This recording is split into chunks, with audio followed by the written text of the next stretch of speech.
The grand doors of the Justice Hall swung open with a heavy and rhythmic thud, marking the beginning of a day where truth and human folly would meet under the watchful eye of the law. The atmosphere inside was thick with the scent of old paper and the silent weight of expectations. This was not merely a room of statutes and codes, but a theater of human experiences, where the complicated threads of relationships were untangled with precision and a touch of seasoned wisdom. The officer of the court stood tall, his voice resonating to the mahogany panel walls as he called the assembly to order. Everyone rose in unison, a silent tribute to the institution that sought to bring order to the chaos of personal disputes. Judge Judy took her seat at the high bench, her presence commanding immediate respect. She was a woman who had seen every facet of the human condition, a seasoned observer of the delicate dance between honesty and deception. Before her lay case number 3001, a dispute that mirrored the age-old struggle of trust and its often painful consequences. Rebecca Dooley stood on one side, a woman whose eyes reflected both hard work and a recent, bruising disappointment. On the other side stood Isaiah Quinones, a man whose charm seemed to be his primary currency.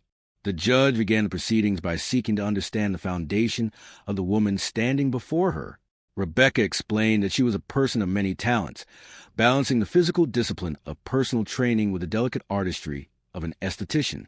She had been perfecting the craft of applying lashes since the year 2018, a business built on patience and attention to detail. This was a woman who understood the value of a dollar earned through labor and sweat. The narrative of her dispute with Isaiah began in the warmth of August 2021. They were not a long-term couple, but rather two people navigating the early stages of dating. In that brief window of a single month, a request was made that would change the trajectory of their connection. Isaiah had approached her with a vision of a business venture, a plan to buy and resell automobiles for profit. He asked for a loan of $10,000, a significant sum that Rebecca had carefully saved from her earnings.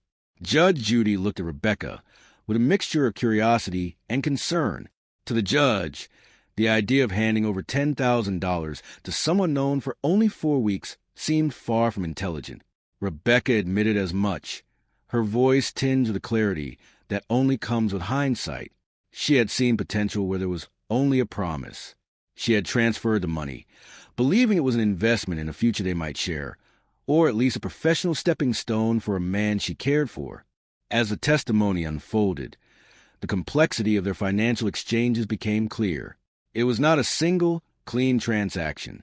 Instead, there were various amounts sent back and forth, a digital trail of $200 here, $100 there, and a larger sum of $3,605. Isaiah sat quietly, claiming that these smaller amounts were simply the natural ebb and flow of a couple dating and supporting one another. He painted a picture of mutual vulnerability, suggesting that they were both just trying to find their way through difficult times. However, the judge was interested in the cold and hard facts of the $10,000. Isaiah acknowledged receiving the money, but struggled to provide a clear accounting of its use.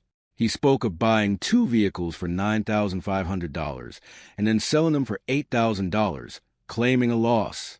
He then spoke of a second attempt where he allegedly added $2,000 of his own money to the $8,000, only to sell those cars for $7,500.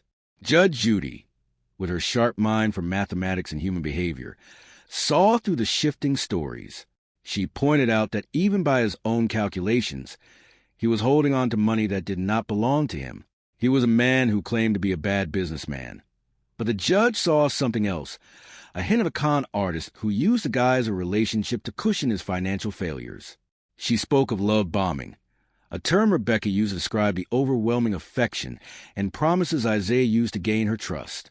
It was a psychological tactic that left the victim off guard and their bank account lighter. The judge reached a conclusion that combined legal logic with a lesson in life. Even if the money was considered an investment, Isaiah could not simply keep the remaining cash while Rebecca bore the entire loss. She awarded a judgment of $7,500 to plaintiff. It was a victory for Rebecca, though the emotional cost of the lesson remained. As they left the bench, the reality of the situation lingered, a reminder that while vulnerability is a human trait, it must be guarded with the shield of common sense and self-respect. The court did not rest for long, as the next case was called forward. Case number 3007 involved Courtney Lacey and Marcus Mayo. This story was a modern one, born in the digital landscape of social media. They had met on a platform called TikTok, a place where people share snippets of their lives and sometimes form connections that feel more substantial than they truly are. Courtney was a woman of passion and enterprise, dedicated to her business of creating beard products for men. She had poured her heart into her craft, turning scents and oils into a brand she was proud of.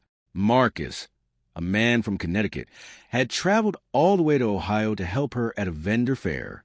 He had rented a luxury electric car, a Tesla, and driven for a day and a half to support a woman he had only known through a screen. At the fair, the reality of their connection began to fray. Plans for what would happen after the event had not been clearly discussed, leading to discomfort and confusion. When Courtney felt it was inappropriate for Marcus to stay at her house while her children were home, she asked him to leave for a hotel. This rejection sparked a fire of resentment that quickly consumed their brief friendship. In the aftermath of the fair, Marcus had taken 78 jars of Courtney's product with him, under the initial agreement that he would help sell them to his contacts back home. But as their communications soured and public insults were traded on social media, the jars became a focal point of their anger. Marcus claimed he held on to the product for a week, waiting for Courtney to pay for the shipping to return them. When she blocked him and the tension peaked, he did something that the judge found inexcusable. He threw the product away. Judge Judy listened as Marcus explained his frustration, but she was not moved by his emotional outburst. To her, throwing away someone's hard-earned work was a waste born of spite.